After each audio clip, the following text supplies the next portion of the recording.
qué van a ser las votaciones, por qué va a haber votaciones y las votaciones al Poder Judicial, cómo se van a llevar a cabo estas y cómo se pueden enterar de quiénes son sus candidatos. Afortunadamente el INE puso a disposición el CPU, que es Conoce tus candidatos, practica tu voto, ubica tu casilla a través del código QR de la credencial de elector o a través de la página del INE, quien no tenga código QR. Y entonces hoy pedimos a informar todas estas cuestiones que se pueden presentar directamente, todos esos temas que se pueden presentar muy importantes en estas elecciones.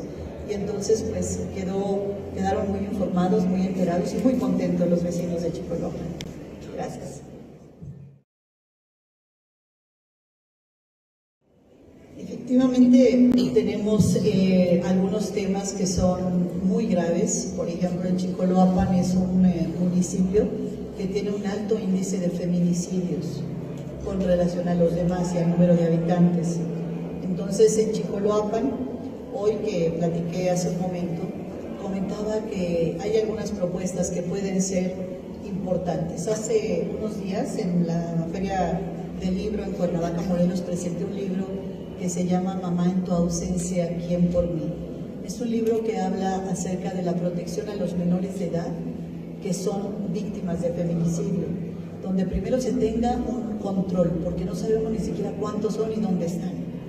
Y segundo, el juez tenga que la obligación permanentemente de estar pidiendo un informe a la Procuraduría de Defensa del Menor, a la Secretaría de Educación, a la Secretaría de Salud, para ver cuáles son las condiciones de ese niño menor de edad que quedó en orfandad como consecuencia de este tema.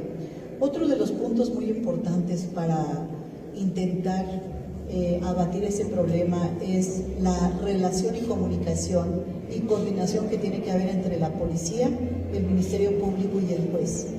Porque ante la diversidad de criterios con relación a los temas fundamentalmente de todo lo relacionado a los delitos, tienen diferentes criterios y es donde se dan los espacios de impunidad por esa falta de armonía entre autoridades.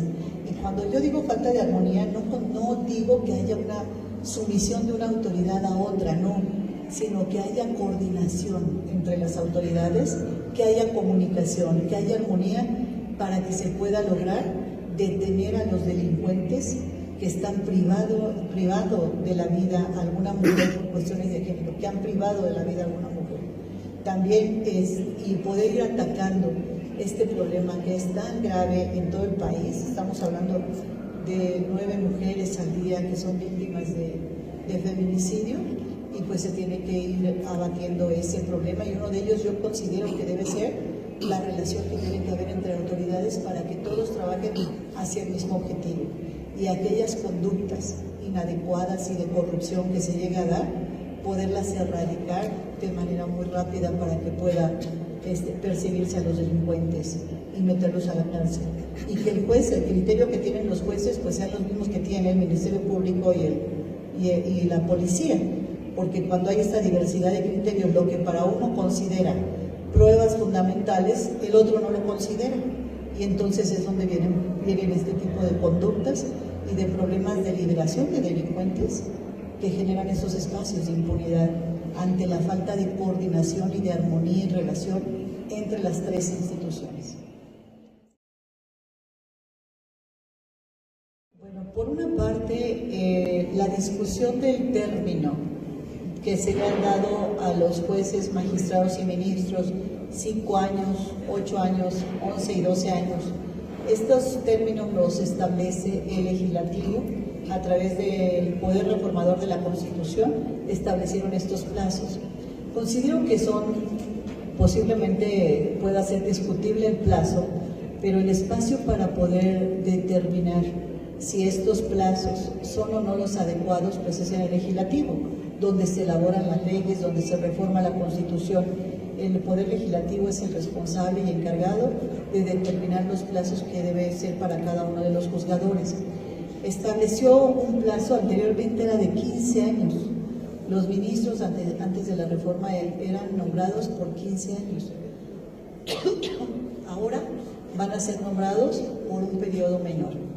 Entonces, Si ese periodo menor aún es amplio, sería un tema que se tendría que discutir en el legislativo para ver si ellos determinan disminuir el número de años.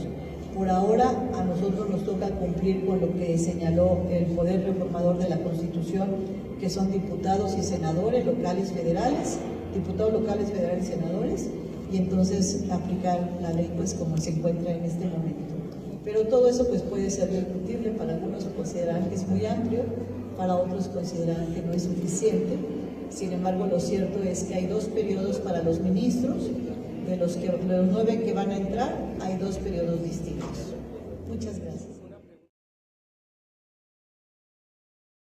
Yo hace un momento que uno de los temas que me parece fundamentales es la coordinación que debe de haber entre el Ministerio Público y los jueces locales y federales, porque en ocasiones vemos que si no lo sueltan en el juez local, a veces lo sueltan en el juez federal. Y entonces, cuando tienen todos los elementos en la carpeta, por esta diferencia en la interpretación de la ley que le da a cada una de las autoridades, uno de qué hacer es la coordinación forzosa que debe haber y que debemos impulsar ahora en el Pleno de la Suprema Corte de Justicia de la Nación, en los nuevos tribunales locales y en los nuevos tribunales federales que se van a tener. Hoy ese es uno de los grandes retos, que se pueda armonizar las cosas y los criterios para que no se haya estos espacios de impunidad que se pueden dar o en el Ministerio Público en la integración o inclusive desde el policía, que es el que recoge las pruebas como primer respondiente, el Ministerio Público que las recibe, luego el juez el que las valora y luego el juez local cuando el delito es local o el juez federal cuando le toca revisar lo que hizo el juez local. Entonces estamos hablando de 4 autoridades, 5 autoridades que participan en toda esta cadena: la policía, el Ministerio Público, el juez local y el juez federal.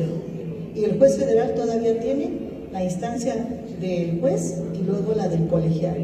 Entonces, todas estas etapas tiene que haber una armonización para que no se suelte a los delincuentes, para que aquellos que han cometido los delitos, como es un alto índice en la parte oriente del Estado de México, paguen por esa responsabilidad y no vuelvan a cometerlos, porque cuando se dan los espacios de impunidad, el índice delictivo se eleva. Entonces, tenemos un gran problema y tenemos un gran reto frente a nosotros y esperemos que la reforma al Poder Judicial abra la brecha de otras reformas que deben venir después y abra el camino para que haya armonización entre las autoridades que participan en la integración e investigación de las carpetas delictivas. Gracias. Gracias. Todos tenemos que pagar impuestos. Los que tienen mucho, pues pagarán mucho. Los que tienen menos, pagaremos menos. Los que tienen poco, pagarán poco. Pero todos tenemos que pagar impuestos. Es una obligación que está en la Constitución, donde todos tenemos la obligación de pagar impuestos. Llámese como se llame la persona. Desde las personas de bajos, medianos y altos o muy altos ingresos. Todos en México tenemos la obligación de pagar impuestos. Ahora bien, en el caso concreto que me mencionas, yo tuve en mis manos el expediente en agosto de 2024. En menos de 8 días, inmediatamente presenté el proyecto ante la segunda sala del Pleno de la Corte, ante la segunda sala, y en ese momento presentó un impedimento, el quejoso, en el que señaló que yo estaba impedida para conocer de su asunto. ¿Por qué? Porque era consecuente con los temas de la Cuarta Transformación, porque el presidente López Obrador en las mañaneras me señalaba como una ministra que apoyaba los proyectos de transformación, porque mi esposo conoce algunas de las personas que trabajan en el gobierno, porque decía que yo no era abogada, porque había habido un cuestionamiento sobre el tema de la tesis, por una serie de cosas y situaciones que presenta el señor y objetó que yo conociera de su asunto. Ese impedimento que presentó no se ha resuelto aún, pero inmediatamente que se resuelva por los otros ministros, conoceré nuevamente el expediente y nuevamente ratificaré como presenté el proyecto. No quisiera yo adelantarles cómo presenté el proyecto, ustedes seguramente ya se imaginarán, pero no quise, y por eso el señor presentó el impedimento para que yo no conociera de su asunto. Entonces, considero que todos deben pagar impuestos, absolutamente todos. Y yo estoy del lado de la comunidad, del lado de las mexicanas y mexicanos, donde queremos que todos cumplan con su obligación, así como disfruten de sus derechos, cumplan con las obligaciones que tienen con México. Todos a pagar impuestos. Muchas gracias. Gracias.